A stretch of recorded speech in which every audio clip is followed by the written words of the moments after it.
First off, we'll get into why everyone's here, and that's to listen to Tony Alexander, Jojo Zhao, and of course James Law as well. Looking forward into a more positive outlook into 2026, and obviously everyone's feeling it's tough at the moment, but I'll hand over to Tony to talk to that in more detail. All right, thank you. Okay, well, it's good to be back here. I was saying earlier on I don't get out to West Auckland all that often, which is sort of true, except I was standing here exactly about 6 days ago speaking at the Henderson Business Association monthly function, so a bit unusual to be in the same place 2 times in such a short period, but obviously things are happening out in West Auckland, and very interesting to see this development across here, because most people are thinking at the moment, why would you go anywhere near the housing sector? I've got my monthly surveys I've been running for a number of years now of mortgage brokers, of real estate agents, businesses and consumers, and everything is looking fairly bad at the moment. The real estate agents tell me that there is essentially no FOMO any longer in New Zealand. Fear of missing out has gone. People are getting a little bit more concerned about prices falling away. Nothing too major. It's not a repeat of what we saw in 2022, for instance, but things have certainly changed out there. And what I'm going to do is not actually try and forecast when the next boom is going to come along. This is my 40th year, 40 year in the paid workforce. And I've seen a few cycles along the way. And I can tell you, us economists cannot accurately predict when a market is going to boom, when it's going to bust on the other side, but we can certainly see the longer term trends and give an indication as to whether things might be getting oversold, might be getting excessively weak, or maybe getting a wee bit too close to the top, maybe at risk of a decline. And those are the sort of things that I want to focus on, and in particular in the context of the weakness in the New Zealand economy at the moment. Now, on average, New Zealand's economy grows about 2.7% a year. In the past year, we've only grown 0.2%.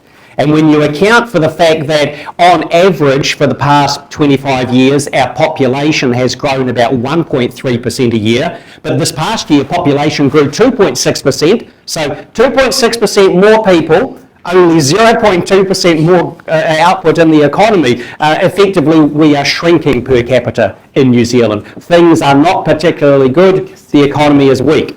Why is the economy weak? It's not because the exchange rate has gone up very high and crunched export incomes for the farmers, fisheries, forestry, etc. The New Zealand dollar is actually 5% lower than it was 3 years ago. So it's not the currency. It's not because of the collapse in prices for our dairy products, sheep, beef, kiwi fruit, etc. There's a little bit of weakness in there for sure, but there's no price collapse. So we're not weak because prices have fallen away. We're not weak because the population is shrinking. As I've said, population is growing twice the historical rate there. We're also not shrinking because the government has imposed fiscal austerity.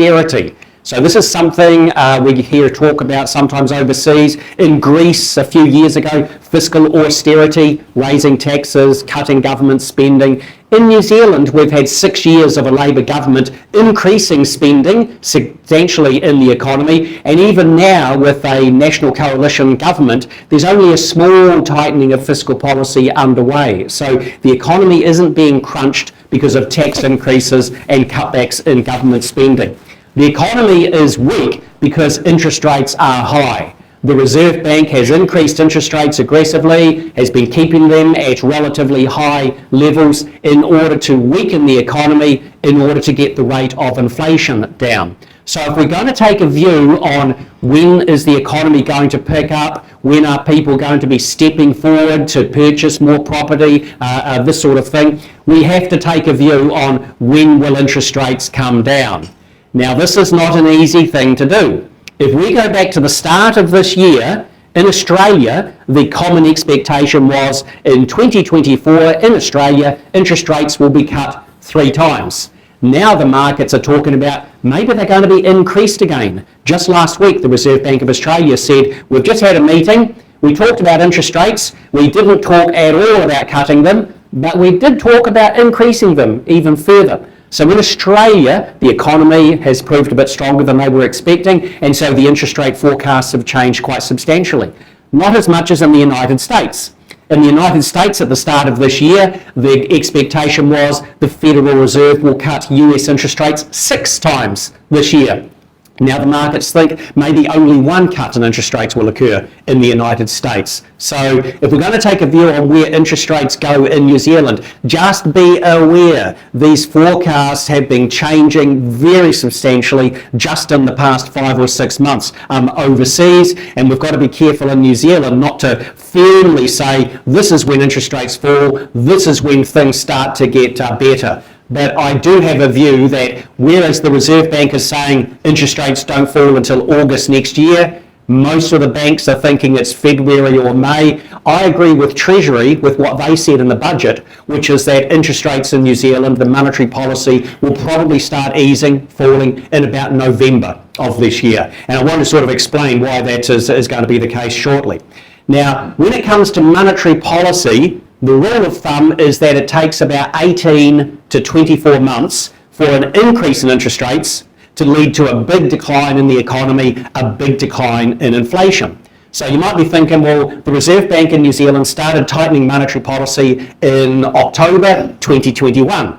Now, I think that's 32 months ago. So you'd say, well, based on the rule of thumb, 18 to 24 months, they should already be cutting interest rates at the moment.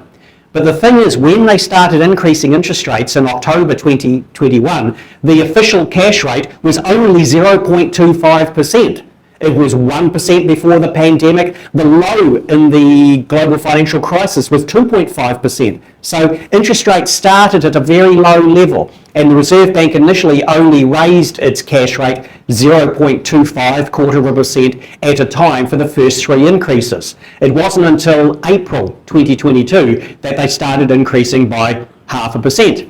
But even then, the starting point was still only 1%. I wasn't excited at all about what interest rates were doing. When I looked at the mortgage rates, for me, they were still at amazingly low levels. I didn't expect any great restraint would be coming along. But then we got ourselves to October of 2022 and we got the annual inflation number in New Zealand, and it was 0.6% higher than we were all expecting. And in November 2022, the Reserve Bank responded. They increased the official cash rate by 0.75%, 0.75%, which is unusual, and they said we're going to have a recession.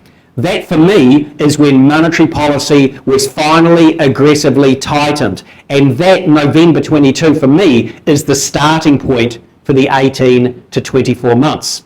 And since November 2022, I think that is 19 months. June this year, I think, is 19 months along from November 2022. So we have only just now, in winter of 2024, really started to get into the most painful period of monetary policy. And it's painful because of this. Now, and this is what I'm writing about at the moment. This is what I'm spending some time on in my presentations. Imagine 4 boxes in front of you. So box 1, 2, 3, 4. In this first box, interest rates go up, and in the 4th box, inflation comes down. Everybody knows that, no worries about that. The second box is consumer spending being crunched. The Reserve Bank raises interest rates so that you and I as consumers get a bit scared and we don't buy as many cars or couches. And so box number 2 is consumer spending being crushed down. Well, that's been happening for over 2 years. Our spending per person is 11% lower than it was 2 years ago. So box number 2 there, everything's working perfectly. But the thing is, you and I, as consumers, we don't set the price of the goods in Noel Leeming, in Harvey Norman, etc. We don't make the inflation. The inflation is largely made in box number 3 by the business sector.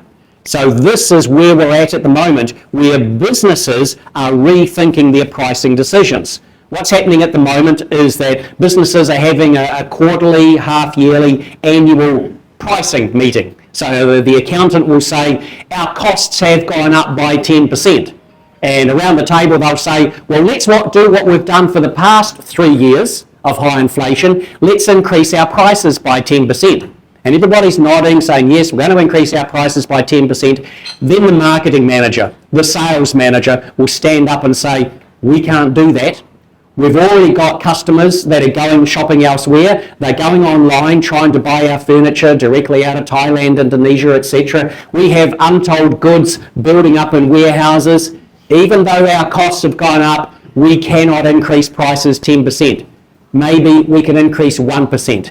That is the conversation the Reserve Bank is looking for, and I can see that that has only just started. That businesses only now in this third box, they've seen weak consumer spending for over 2 years now. They've seen the interest rates go up, but only now are they going, we cannot pass on these cost increases. We have to do something different. So now businesses are looking at having to lay off some of their staff. They're looking at cutting back on expansion plans, on their investment. They're looking at all the products they produce and thinking, we can make these ones and these ones. These ones we don't make much money, let's stop producing those things. Maybe the business has 17 locations around the country where they work from, and they'll go, we make lots of money out here in West Auckland. We make lots of money up in Whangarei, but we don't make much money out in Hastings. Let's close the store in Hastings. Businesses now are having to make these very hard decisions. It's painful. For some businesses, the answer is, we got to close down. If we can't pass this cost increase on, we're just going to close down. So the story for this year, for 2024, is a lot of businesses, small, medium-sized enterprises, through all sectors in the economy, are going to close down voluntarily, or they're going to go into insolvency, liquidation, bankruptcy, or whatever. Now, the interesting thing is this. People like me knew this was going to happen. People like me knew 2024 would be a year of weeding out of many businesses. It would look bad, it would look weak, and it would look ugly. And people like me were saying last year, yeah, but the economy's still going to be okay, and I see house prices rising through 2024. But they are not. House prices are falling. House prices were rising on average 0.9% a month from July through to November last year, and I was thinking to myself, I'm a guru. I was predicting prices were going to go up. They're going up. This is quite good. I'm good at this, it turns out. And I expected the prices would continue to rise at a reasonable pace, 5 to 10% over 2024. But they've been falling 0.4% a month on average for the past 6 months, starting back in December. There are some other things that have come along, especially from about February or so, to make our economy at the moment weaker, more depressed, more negative and pessimistic, and spiralling down on itself more than just the 18 to 24 month lag for monetary policy. So some of these extra negative things that have come along, number one, the IRD, Inland Revenue Department, are reminding people of their tax obligations. Exactly the same thing is happening in Australia with the ATO, the Australian Tax Office. They're reminding businesses, you owe us money for GST, PAYE, etc. And for some businesses, they don't have the money. And so they're having to close down. This is happening in Australia. The same thing will be happening in New Zealand. So there's a crackdown by the tax department underway here and in Australia. So that's the first sort of new thing coming along. A second new thing would be the research, not in New Zealand, but the research in both Australia and the United States shows that the extra savings which people built up during the pandemic, wage subsidies and all these sort of things, and you couldn't spend money for a while, all the extra savings in Australia of about 250 billion Aussie dollars, and in the United States of about 2.1 trillion US dollars, the research shows this money has all been used up. It's now all been spent in the US as of March this year, apparently. Now, there's no research like that in New Zealand, but I have to assume that if that's what's happened in these two economies, the same thing has probably happened now. Businesses have used up their cash buffers that were built up, and households, we have used up our spare savings built up during this period of time as well. So that's a second extra thing which has come along. A third extra thing, I find this one very interesting because it hits the older age group of people in New Zealand. You know, with interest rates going up, it hits the people with mortgages, middle-aged people, etc., what sort of from 30 through to maybe 55. You cause a lot of pain in that age group there.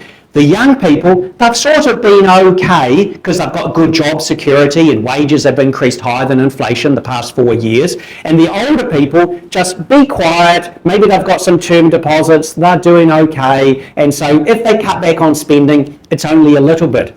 Not now. One of the newer things out there is that our insurance premiums have gone up 25 to 30%. Our council rates have gone up 20, 25, 27%. And the councils are saying, oh, we're going to do that next year and next year and next year because we've got all these pipes we haven't replaced for the past 50 years or so. So I think this is now hitting into this older age group here.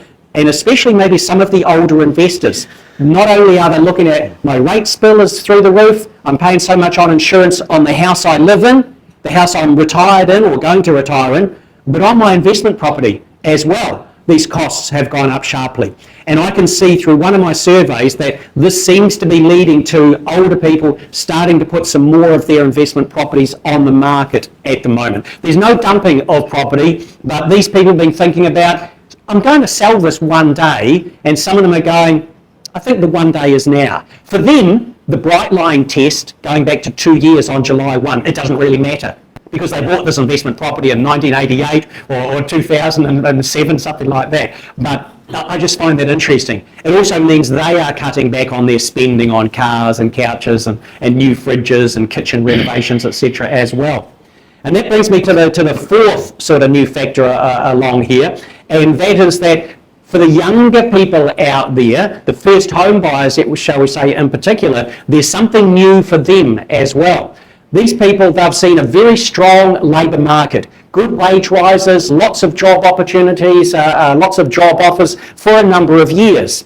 And when the pandemic came along and they were worried about their jobs, like so many people in 2020, what they saw was the Reserve Bank slashed interest rates, the government put wage subsidies in place, encouraging people, businesses to hold on to their staff. And so the experience of these younger people has been, when times are really bad, we will be helped out by the Reserve Bank and by the government. Not now. They are on their own and they haven't seen this before. Now they're feeling job insecurity and no one is stepping in to help them.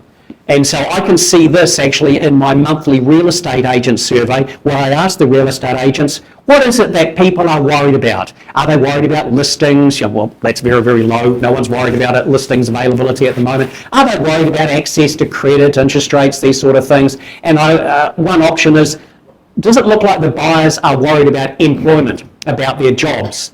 Now, on average, 16% of the real estate agents in the past 4 years of the survey, 16% on average have said people are worried about their jobs. In January, only 14% of people said they're worried about their jobs. Now it's a record 55%. This has changed tremendously. And that's why I say in this first half of this year, starting around about February or March, things really started to change quite a bit. The older people are learning about huge increases in the rates and insurance, and for the younger group, it's a loss of job security. Now, like I say, I've been doing this for about 40 years or so. And what you see, and what we all know, is that economies move in cycles. They go up, they go down. Most people just go along for the ride. When times are good, they buy more things. When times are bad, they buy fewer things. And so what we've got at the moment is times are bad. And I know from experience that this is going to feed on itself. People will get pessimistic. They'll say something negative to other people. Those other people will go, well, they just said they were unhappy. I'm going to be unhappy as well. The media will say we're all unhappy. The sentiment measures will fall and it will just feed on itself going downward. People are going to talk about, well, my kids have already gone to Australia. I'm 55 or whatever. I'm going to Australia as well. Last one out, turn off the light. Somebody's going to print the t-shirts like we had back in the 1970s and the 1980s. This is going to feed on itself. And that is particularly interesting because it says to me as an economist, at exactly the same time as we're in the 18 to 24 month period when monetary policy is really going to crunch inflation, we've got all these other negative factors coming along and hitting the economy as well. And I think the Reserve Bank is going to see these pricing behaviour changes in box 3 here relatively quickly over the second half of this year. And I think once we get to late this year, the Reserve Bank will be thinking to themselves, you know, maybe we tightened too much.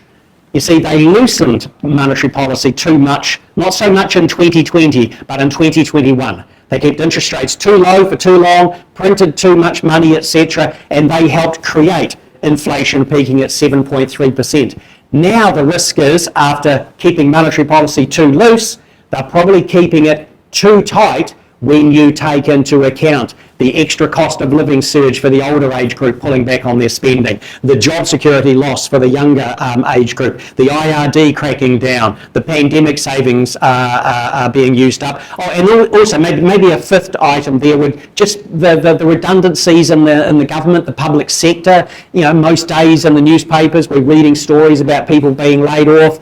Personally, I don't worry about it too much because so far maybe 5,000 public servants have lost their jobs. An extra 18,000 got jobs in the previous 6 years. So I don't think it's all that big a thing, but it feeds into the worrying psychology of the younger people. And that, I guess, is what I want to emphasise most of all. The psychology of people at the moment is, I'm just going to go into my shell. I'm not going to expand my business. I'm not going to buy a new fridge. I'm not going to buy a new property because everything looks bad in the economy and we're going nowhere. It's all going to be bad. Seen this so many times before. This is the sort of environment Warren Buffett looks for. When everybody is going that way, he goes that way. When people are worried and they're starting to sell off some assets, he's stepping in to buy those assets, knowing the psychology will change. That the economy always recovers, people will start feeling better, and here's the key. When people do start feeling better, they catch up on the spending they didn't do. You might need to buy a couch, a new lounge suite right now, but you don't because you're worried. But then when times are looking better, you go, rightio, now we better buy a lounge suite. And you're thinking about it, and 10,000 other people are thinking about it, and all of a sudden they're selling all the stock out of Harvey Norman and all the electrical equipment out of Noel Leemings, etc., because you get a big cyclical rise in the economy. The worse our economy is this year, the stronger the bounce back eventually in 2025 and strengthening through 2026. And this applies to the property sector as well. I've already said FOMO is dead in New Zealand. Fear of missing out. The proportion of real estate agents saying, oh, I think people are worried they're going to miss out and they want to buy straight away. That was about 40% in September or October last year. It's only 3% now, so essentially zero. The FOMO is gone. That means the buyers are going, oh, I don't want to buy things at the moment. Why would you? The economy's going to the dogs, etc. Well, FOMO will go back up. At some point, people will go, I think now is the time to buy. And that is going to be the story for 2025 and strengthening through 2026 as people catch up on, they might normally buy at the moment, but everybody else is sort of scared, so I'm going to be scared as well. And so they don't buy. And then you get a cyclical recovery. And so when people ask me, do I actually think now is a good time to buy property? My answer is, well, actually as a buyer, I think now is a good time, because there's a good quantity of listings out there. There are some people who have to sell because they're getting older. Well, they don't have to, they're choosing to sell because of the rates, the insurance, etc. And a lot of the other buyers are going, I'll just wait and see. Let's just relax. We'll just wait and see what happens. But then eventually those buyers step back into the market. And what I find interesting is the construction cycle in all of this, sort of what all of yourselves are thinking about. So far I've mainly talked about just real estate, existing houses, they're already built, they're sitting out there, that sort of thing. But the construction cycle is interesting because when you get the sort of weakness in the economy, people do pull back from buying new houses, because that's a big step, because it's not there yet. Maybe you buy the section, maybe you've already got the section, you're contracting to get something new, you're reading in the stories about some developers are going to fall over. So this is going to be the story of this year. Not so much individual house builders, not really the group home builders, but the multi-unit developers where they're developing 20 townhouses or apartment units, these sort of large numbers. We're getting pre-sales at the moment is particularly difficult. People are going to see a lot of sort of negative stories there. And what I saw happening early this year was that with the extra weakness in the real estate market, I know that means people step further back from buying new houses or ones that have not been built yet. And that means the new supply of houses coming forward drops away. So at the moment, the number of consents being issued in the past 12 months for New Zealand is about 36,000, which is still relatively good, but I expect it to fall away quite quickly because people are just putting off contracting for getting a new house built. But in the context of new house supply is slowing down, and yet interest rates start falling from about November, and the population growth rate is really, really strong, draw your demand and supply curves, and it tells you what is going to happen eventually with the price of properties. And it tells you eventually there's a catch-up on construction as well. Now, house building lags the economic cycle. So even if the economy is picking up, let's say from the middle of 2025, so let's go, the interest rates start falling maybe in November, people go, okay, they're falling, let's just wait and see what happens. And then the economy picks up, let's say the middle of 2025. With a lag, house building picks up after that, late 2025, 2026.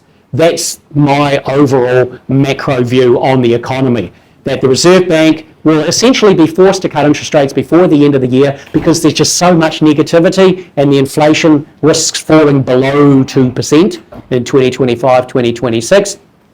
The falling interest rates will set the scene for the economy getting better, and that will then set the scene for demand for new builds to come back up again as well, which is more a story for late 25 and more 2026 for that sort of demand to be coming along. So look, I could talk for 3 hours. I've sort of condensed that into, I hope that was about 25 minutes or so. But what I'll do is I will stop here and open it all up if anyone's got any questions that you may want to ask. So, any questions? At the back, sir. Will a microphone go round or what's going to happen? What's your view on the neutral?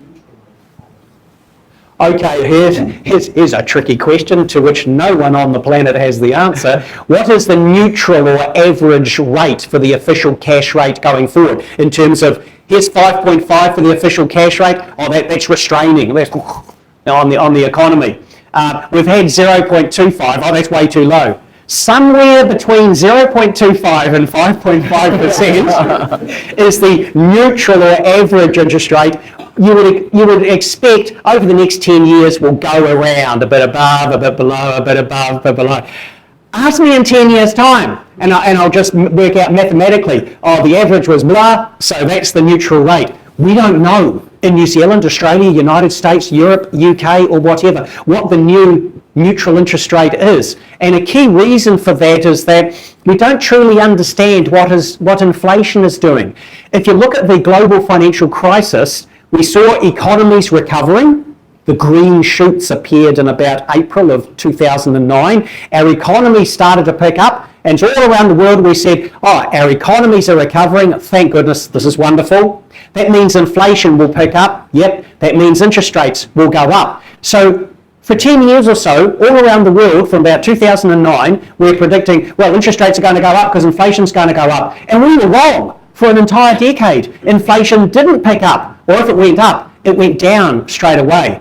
And the situation got so bad with inflation that when we got to the end of 2018 in New Zealand, the Reserve Bank had already cut interest rates from 3.5 to 1.75. They saw inflation looking like it was going to go below zero. In 2019, we were all talking about deflation in New Zealand, and that's why we got a 1% cash rate before the pandemic came along. So the answer there is no one, OECD, any central bank, has a good mathematical model that any longer says this is the neutral interest rate, partly because we're not really sure what inflation is going to do. Now, is China going to still be a source of downward pressure on the rate of inflation? Don't really know, for instance. So I have no answer on that one, and neither does the Bank of England or Reserve Bank of Australia, unfortunately. Any other, sir? Thank you for coming. My question, you just mentioned about population growth. So from my point of view, I can see quite a number of people, New Zealand citizens, going across the ditch to Australia. That's one. Yep. And the latest figure states just published maybe a week or 2 weeks ago. Actually, our construction, the number of properties, new houses, compared to the population growth, actually, the number of completion, the new build, surpass the population growth. Right. Yeah, so that's one of the factors I think will impact the property market and another one. So it seems it's quite different from the last time's GFC, the global financial crisis. During 2008 and 2009, the rates dropped sharply, Yep. quickly, and this time it looks quite different. Right. Yeah, well, this time around, we're not in a global financial crisis or an Asian financial crisis of 1997-98. This isn't a crisis. This is simply an economy which has been crunched by the Reserve Bank deliberately. It's what they had to do. And if I was running the Reserve Bank at the moment, I would still be keeping the cash rate at 5.5%. This would be the worst time to cut interest rates. You've already crunched consumer spending here in this block, made people's lives miserable. Only now is the payoff in business pricing decisions changing, actually, occurring at the moment. So, yeah, it's not a GFC. The interest rates won't fall sharply as they did back then. The cash rate went from 8.25% to 2.5% within about 10 months. No, we're not talking that situation at all. I look at an economy where there's a lot of money to be spent on infrastructure for a great period of time. The tourist numbers are growing, it's fits and starts. Education numbers, foreign students studying in New Zealand growing as well. A lot of people are now putting off spending, so there's going to be catch-up buying of cars and couches and these sort of things when the economy does pick up. So I do have a positive view on the economy of growth through 2025 and 2026, and so will the Reserve Bank. But the history of monetary policy is you go up the escalator, you go down the lift shaft. So you go up slowly. Each time as a central bank, you go, I think that's enough. I think that's enough. Oh, bugger, we've gone too slowly. And then they crunch right at the end like that. And then they have to ease relatively quickly. I do think there'll be a quick 1% fall in interest rates, maybe in the first half of 2025, and then maybe the Reserve Bank will pause and just see, okay, how do people react to a 1% fall in interest rates? You see, we don't know, and hence the OCR being neutral. We don't know what that is going to be. In terms of the population growth versus house construction, I used to try to do this analysis myself, and I found it gave essentially no guide to what was actually going to happen with house prices, or as we're seeing with rents in the short term. We've had New Zealand's population grow about 4.3% over the past 3 years, and yet the rent rate of growth is now slowing down. And in one of my surveys, I asked the existing property investors, how much are you looking at increasing your rent by in the current 12 months? Just under a year ago, that peaked at about 6.5%. We're now down to 4.9%. It's falling away quite a bit. And I think one of the things that's happened here is many developers, like large multi-unit developers, have not been able to sell their properties. And so they have put some of them into the rental pool. Now, when the market picks up, they'll sell them back into the market, so that'll suppress the initial gain in house prices. But then they're going to have to think about building more. Then we get the rents going up as well. But yeah, I myself have found in the short term doing that exercise, it frustrated me so much. I couldn't develop a good model to predict 12, 24-month changes in the house prices. Any other question there, sir? Do you think there's any other factors other than inflation that affects interest rate? Factors other than inflation which affect interest rates. Now, the Reserve Bank moves interest rates in order to affect inflation.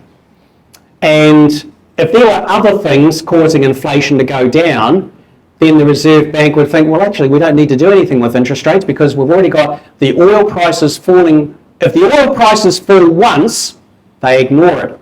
But if they keep falling, they have to factor that in and think, okay, we've got to cut interest rates here because of these special events happening over here. If credit demand is exceptionally strong, that will tend to say to the banks, we can increase our interest rates here and people are still going to keep borrowing this money. Goodness me. You and I will set up a finance company because demand will be so strong, for instance, as well. So they can give extra upward pressure on interest rates without the inflation outlook changing all that much. In the old days, but not so much now, if the Kiwi dollar fell sharply, that could lead to a quick increase in interest rates. It's a technical thing. There was something called the Monetary Conditions Index, and the exchange rate was in there quite explicitly from the Reserve Bank. That doesn't happen so much now. In fact, nobody really looks at the Kiwi dollar. It's completely boring. It hasn't really done anything for about 3 years or so. But because interest rates are significantly influenced by the central bank, then what's happening with inflation will determine the interest rates for floating mortgage rates, 6, 12, maybe 18 months. But once you get to 2 years and beyond, it's less and less local inflation, less and less local monetary policy, more and more what's happening in the United States. So if you've got United States inflation falling, but here in New Zealand, we've got our inflation, for whatever reason, rising, and the interest rates are rising, you'll tend to get the short-term interest rates rising strongly, but for the longer-term interest rates, they're heavily influenced by the same 3, 4, 5-year interest rate in the United States. And if they're falling, then the Reserve Bank has a problem. That they're trying to tighten monetary policy here, but if we go, oh, a 1-year fixed rate is at 7%, but hang on, the 3-year rate has just gone to 5.6% because of the United States. You and I will start fixing for 3 years. Then the Reserve Bank will go, hang on, we seem to have lost control of monetary policy. They could raise these rates as much as they like and we'll just keep fixing out here. We haven't been in that situation as yet, but yes, other things can influence interest rates, especially from sort of 2 to 3 years and beyond American interest rates. Yeah. Thank you. Any other question there? Or in the interest of time, one final one? Yeah, that's it, last one. How do you compare about New Zealand housing market and Australian housing market? Since we are facing the same kind of interest rate high, but they are performing much better. Yeah. With interest rate going down, you expect next year. Are they going to experience same like a boom again? Yeah, be very careful about comparing New Zealand's housing market with any housing market overseas. This was the big mistake many high-profile people made during the global financial crisis. There was one high-profile gentleman, and when we saw that US house prices were falling about 30%, Ireland was down about 60%, he said in October 2008, New Zealand house prices are going to fall 40%.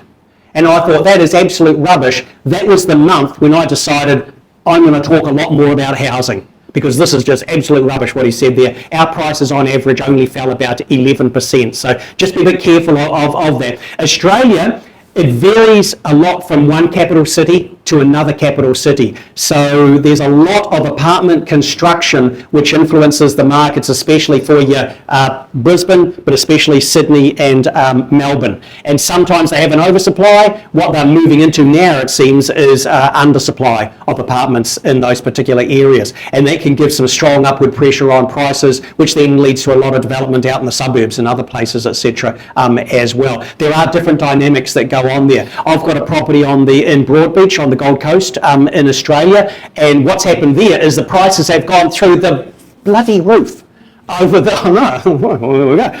past 3 years. I didn't expect it. Why is it happening in this particular area there in Broadbeach? It's because you've got people selling their $4 million property in Mosman, Sydney, and they're laying down $2.5 million to buy a full floor or a half floor apartment in Broadbeach. So you've got a lot of older people leaving the bigger cities and going into some partly retirement lifestyle areas in Australia.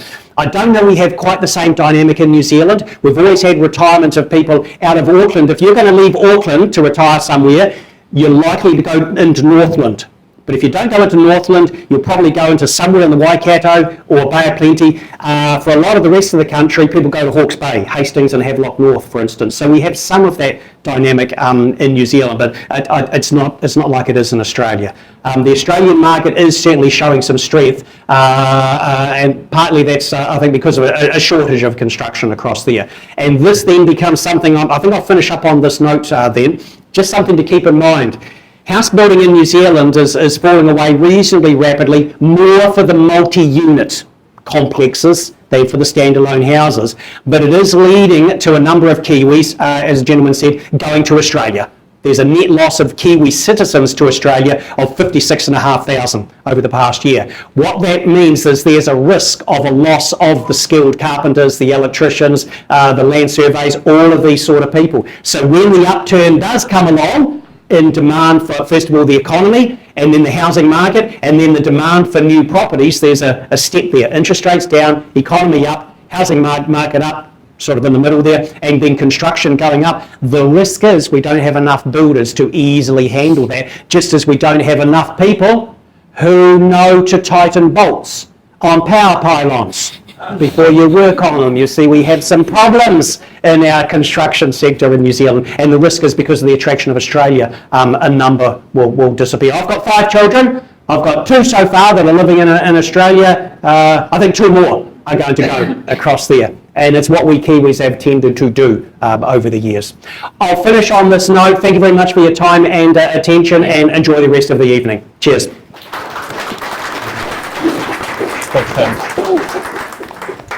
Before I hand over to James, I'll give a brief introduction into our newest subdivision, which is around the wall, and the team here will be able to talk you through it further, and James can as well. But firstly, it's 140 lots land subdivision in Henderson Valley. It's next to the Babbage Wine Estate. It's got views back to the Sky Tower, Rangitoto. 450 square metre sections, and I'll hand over to James to talk more in detail around it. But look forward to getting you out there and seeing you out there.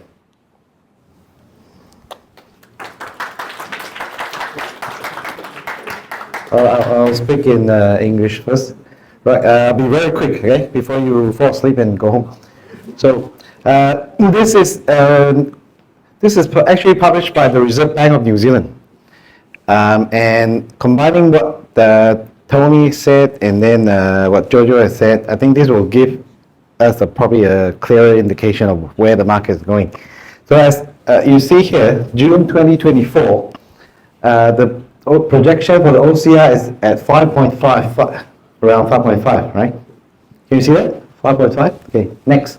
September 2024, it says that the projection is going up to 5.6, the OCR. So the Reserve Bank is probably thinking that to increase the rate in around September or so, and then December is going up sort of like around 5.65. I'm not sure if this is going to come true, because we've been looking at the projection from the Reserve Bank, and it seems to be right, because the thing is like, if I can make the decision, right, you know, if it's my prediction, I'll make sure that it's right.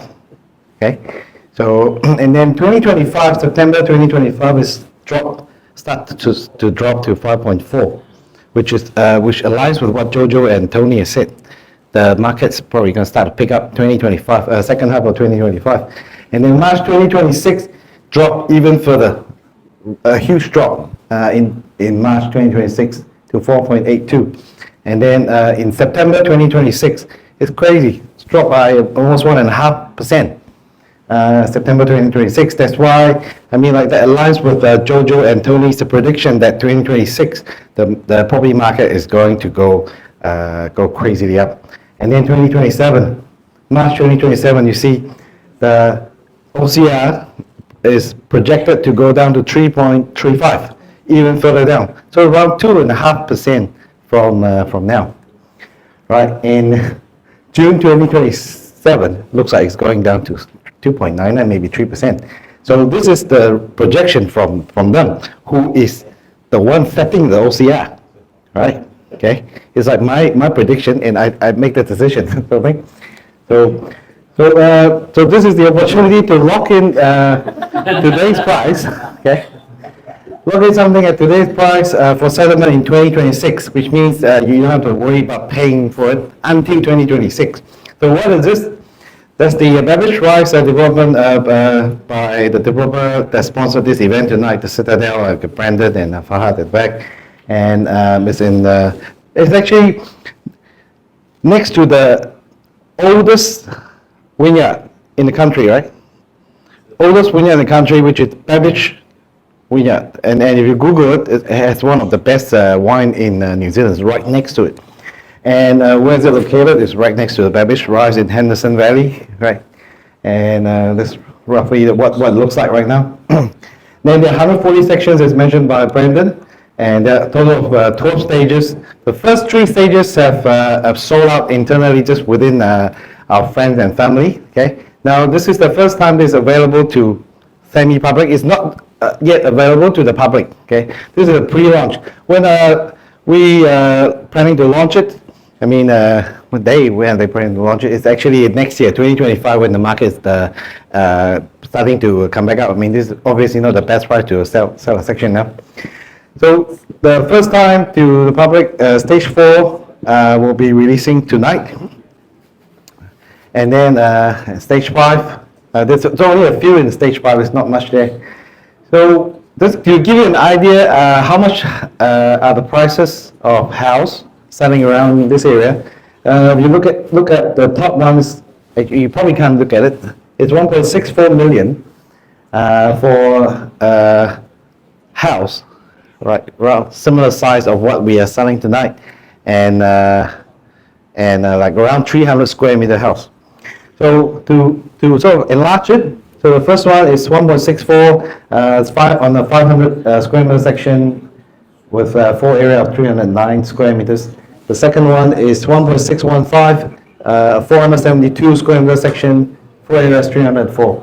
And the next one is about the bigger 367 square meter house, and so on. Right? So we're around about 1.6 million. Because some quotes from some builders, to build a house of that size costs around 705,000, including GST.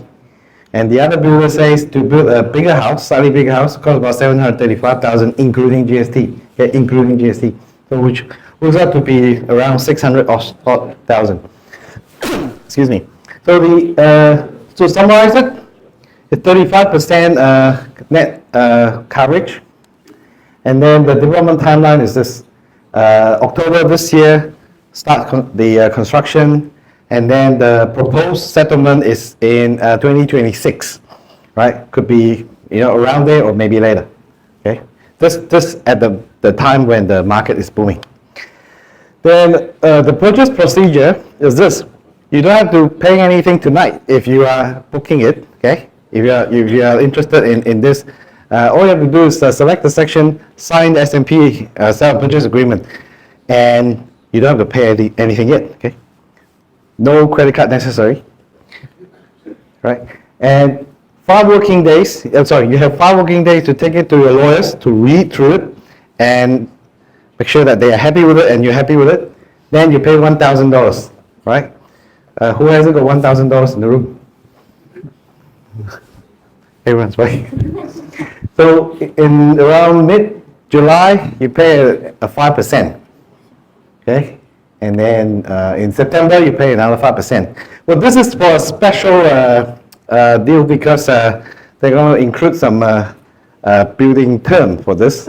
Okay, first time they're offering building term. So additional 5% deposit payable in January 2025. Total of 15% payable, but the catch is this. So the estimated launch price next year is $609,000. And then there will be a discount for the design panel fee of $4,000 only tonight, okay? Only tonight. And they'll give you 3 months builder's term for free, which is valued at around $21,000. So the total value of this package of a section is about $634,000, right? Okay. But we're not paying that tonight. So for tonight only, we're doing a special from $509,000. Okay, and the thing is, you secure it, you don't have to pay anything. Okay, right? And of course, like if you want to do a cash price, there's further discount from that.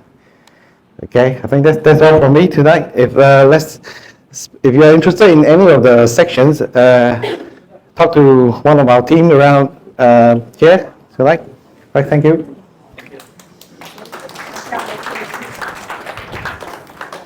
Thank you.